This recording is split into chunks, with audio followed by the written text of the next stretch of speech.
सदर मजलिस बैरिस्टर असदुद्दीन ओवैसी की साहबजादी की शादी मोहम्मद शाह आलम रसूल खान के बेटे मोहम्मद साहिल रसूल खान डायरेक्टर शादान ग्रुप के साथ अंजाम पाई।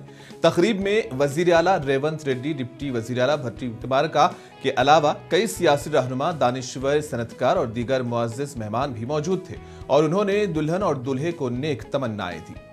इस तकरीब में असदुद्दीन ओवैसी का लिबास नुमाया रहा, जिन्होंने रिवायती शेरवानी के बजाय हल्के पीले रंग की कमीज के साथ कोट और पैंट पहनकर शिरकत की।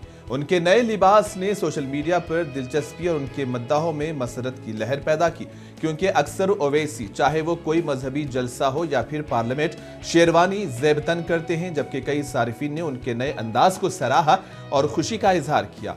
रस्मी लिबास में ओवैसी की तस्वीर को सोशल मीडिया के मुख्तलिफ प्लेटफॉर्म्स पर बड़े पैमाने पर शेयर किया गया है, जिस पर मिले जुले रद्द-ए-अमल का इजहार किया जा रहा है।